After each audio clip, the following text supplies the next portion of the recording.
ಬರೋದಕ್ಕೆ 99.9% ಮೋದಿನೇ ಬರೋದು. ಕಾಂಗ್ರೆಸ್ ಪಕ್ಷ ಬಂದರೂ ಉತ್ತಮ. ಸಿದ್ದರಾಮಯ್ಯ ಇರಲಿ, ಇನ್ನೊಬ್ಬ ಇರಲಿ, ಯಾರಾದ್ರೂ ಆಗಿರಲಿ, ಅವ್ರು ಉಚಿತವಾಗಿ ಕೊಟ್ಟು ಅವರು ಅಧಿಕಾರ ನಡೆಸುವಂಥ ಅವಶ್ಯಕತೆ ಏನಿದೆ ಅವ್ರಿಗೆ?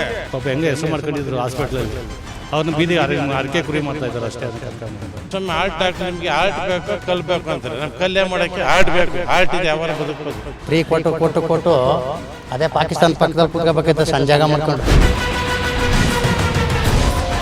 ಮಂಜುನಾಥ್ ಅವ್ರು ಬಂದರೆ ಒಳ್ಳೇದು. ಡಾಕ್ಟರ್ ಮಂಜುನಾಥ್ ಬಂದರೆ ಒಳ್ಳೇದು ಅನ್ಸುತ್ತೆ. ಸುರೇಶ್ ಅವ್ರಿಗೆ ಗೆಲ್ತಾರೆ ಸರ್. ಅವ್ರು ಏನಾರ ಮಾಡ್ಕೊಳ್ಳಿ ಸರ್, ಮಂಜುನಾಥ್ಗೆ ಹಾಕೋದು.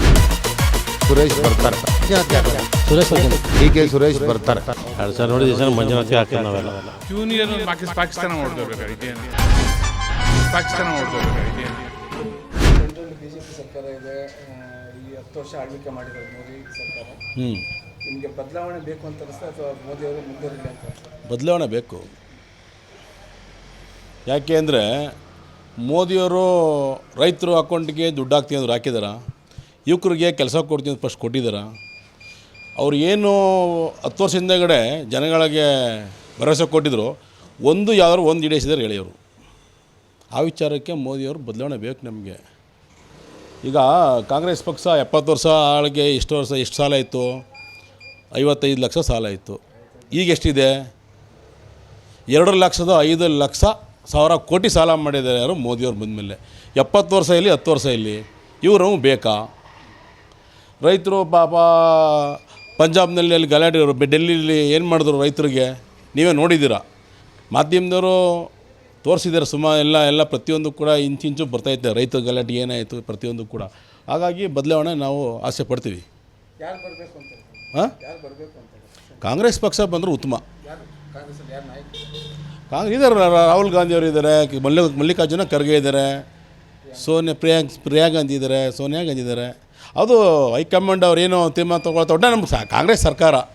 ರಾಹುಲ್ ಗಾಂಧಿ ಅವ್ರು ಬರ್ತಾರೆ ಅಂತಂದ್ರೆ ಅವ್ರಿಗೆ ಎಷ್ಟು ಅನುಭವ ಸಾಲದು ಅಂತ ಹೇಳ್ತಾರೆ. ಮಲ್ಲಿಕಾರ್ಜುನ ಖರ್ಗೆ ಇದ್ದಾರಲ್ಲ, ನಮ್ಮ ಕರ್ನಾಟಕದವ್ರು ಇದ್ದಾರೆ, ನಮ್ಮ ನಾಡಿನವರು.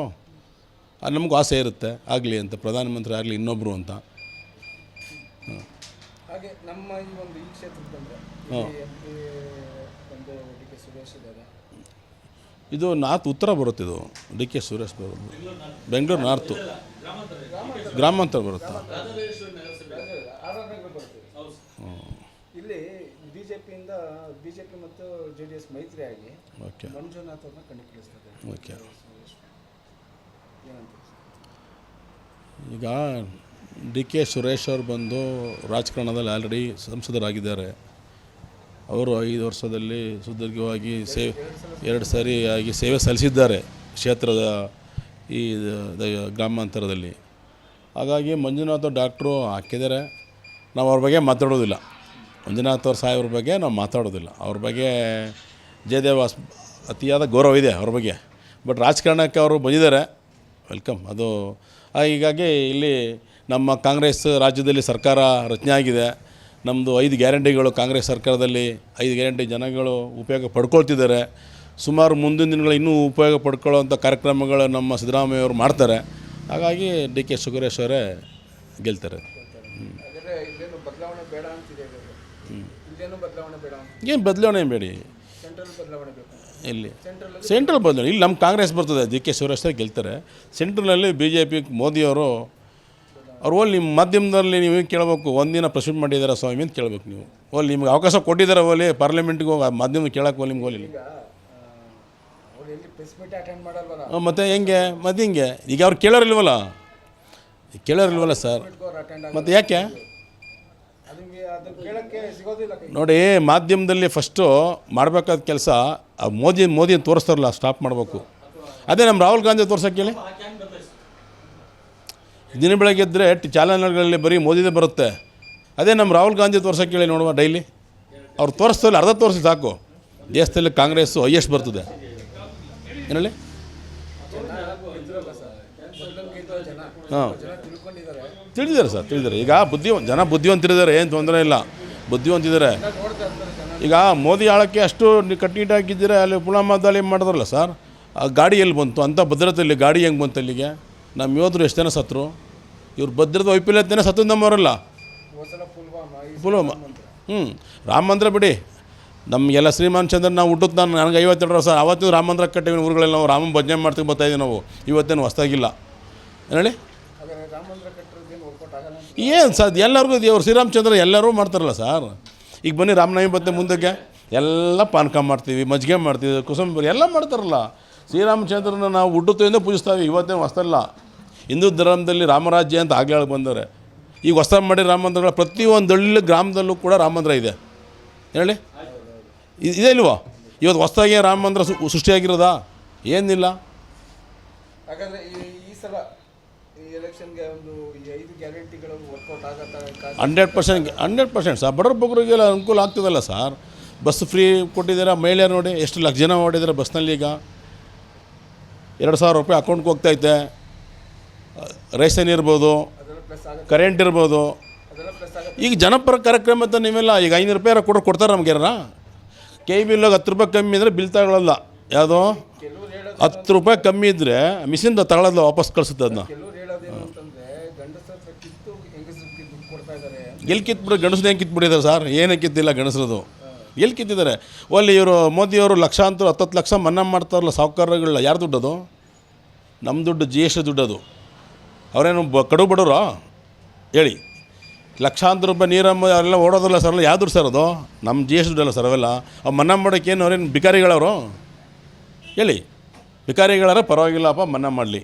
ಒಟ್ಟಿನಲ್ಲಿ ಈ ಸಲ ಬದಲಾವಣೆ ಕೇಳ್ತಿದ್ದೀವಿ. ಹೌದು, ಖಂಡಿತ ಸರ್. ಬದಲಾವಣೆ ಬೇಕೇ ಬೇಕು. ಸೆಂಟ್ರಲಲ್ಲಿ ಬದಲಾವಣೆ ಬೇಕು ಅಂತೀರಾ? ಸೆಂಟ್ರಲಲ್ಲಿ ಬದಲಾವಣೆ ಬೇಕು ಸರ್.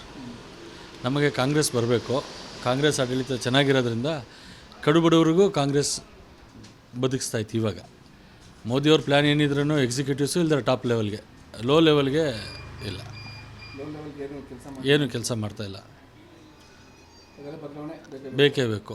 ಇವಾಗ ನೀವು ಹೇಳಿದ್ರಿ ಒಂದು ಮಾತು, ರಾಹುಲ್ ಗಾಂಧಿ ಅವರಿಗೆ ಎಕ್ಸ್ಪೀರಿಯನ್ಸ್ ಇಲ್ಲ, ಅನುಭವ ಇಲ್ಲ ಅಂತ. ಡಾಕ್ಟರ್ ಮಂಜುನಾಥ್ಗೆ ಏನಿದೆ ರಾಜಕೀಯದಲ್ಲಿ? ಏನಿದೆ? ಅವ್ರು ಗೆದ್ದರೆ ಆರೋಗ್ಯ ಸಚಿವ ಆಗ್ತಾರಂತ ಎಲ್ಲ ಟ್ರೋಲ್ ಆಗ್ತಾಯಿದೆ. ಆಗ್ತಾರಾ? ಇವಾಗ ನೋಡಿ, ನಮ್ಮ ಮೈಸೂರು ಮಹಾರಾಜರು 500-600 ವರ್ಷದಿಂದ ವಂಶಸ್ಥರು, ರಾಜವಂಶಸ್ಥರು. ಅವ್ರ ಮನೆಗೆ ಮೋದಿ ಹೋಗಿದ್ದರು ಹೋದ ತಿಂಗಳು. ಈಗ ಅವ್ರನ್ನ ಮಾಮೂಲಿ ಪ್ರಜೆ ಒಬ್ಬ ಅಭ್ಯರ್ಥಿ ಅಂದ ತಕ್ಷಣ ಧವಳಗಿರಿಯ ಯಡಿಯೂರಪ್ಪನ ಮನೆಗೆ ಬಂದು ಯಡಿಯೂರಪ್ಪನ ಕೈ ಕಟ್ಕೊಂಡು ಕಾಯ್ಕೊಂಡು 1 ಅವರ್ ಕಾಯ್ಕೊಂಡು ಕೂತಿದ್ರು ನಮ್ಮ ಮಹಾರಾಜರು. ಇದು ಮಹಾರಾಜರಿಗೆ ಬೇಕಾಗಿತ್ತಾ ಅಥವಾ ನಮ್ಮ ಡಾಕ್ಟ್ರಿಗೆ ಬೇಕಾಗಿತ್ತಾ? ಸೊ ಆ ಟ್ರೆಂಡಲ್ಲಿರೋರಿಗೆ ಅದು ಬೇಕಾಗಿತ್ತು. ಸದ್ಯಕ್ಕೆ ನಮಗೆ ಕಾಂಗ್ರೆಸ್ ಬರಬೇಕು. ಮಂಜುನಾಥ್ ಅವರಾಗಲಿ ಅವ್ರದ್ದು ಏನಿದೆ ಎಕ್ಸ್ಪೀರಿಯನ್ಸು, ಅವ್ರ ಅನುಭವನ ಶೇರ್ ಮಾಡ್ಕೊಳ್ಳೋಕ್ಕೆ BJP ಪಕ್ಷ ಬಿಡಲ್ಲ. ಇವಾಗ ಮಂಜುನಾಥ್ ಸರ್ ಹತ್ರ ಎಷ್ಟೊಂದು ಎಕ್ಸ್ಪೀರಿಯನ್ಸ್ ಇದೆ. ಅದನ್ನು ಅವ್ರು ಆರೋಗ್ಯ ಸಚಿವರಾಗಿ ಮಾಡಿದ್ರೆ ಅದನ್ನು ಅನುಕೂಲ ಮಾಡ್ತಾರೆ. ಅವ್ರಿಗೆ ಮಾಡಿಕೊಡಲ್ಲ. ಇವ್ರು ಏನಿದು ಸುದ್ದಿಕ್ಕೆ ಇವಾಗ ಅಲಯನ್ಸ್ನಲ್ಲಿ ಗೆಲ್ಲಬೇಕಾಯ್ತು, ಗೆಲ್ಲಿಸ್ತವ್ರು ಅಷ್ಟೇ. ಈ ಒಂದು 5 ಗ್ಯಾರಂಟಿಗಳು ಏನು ಕೊಟ್ಟಿದ್ರೆ ಅದು ಈ ಸಲ ಪ್ಲಸ್ ಆಗುತ್ತೆ ಅಂತ? 100% ಕಾಂಗ್ರೆಸ್ಗೆ. ನಮ್ಮ ಬೆಂಗಳೂರು ಸಿಟಿಲಿ ಆಗದೇ ಇದ್ರೂ, ಬೆಂಗಳೂರಲ್ಲಿ ಸಫಾಸ್ಟಿಕೇಟೆಡ್ ಏನೋ ಮೋದಿ ಅಂಧಭಕ್ತರು ಇರೋದ್ರಿಂದ ಆಗ್ಬೋದು.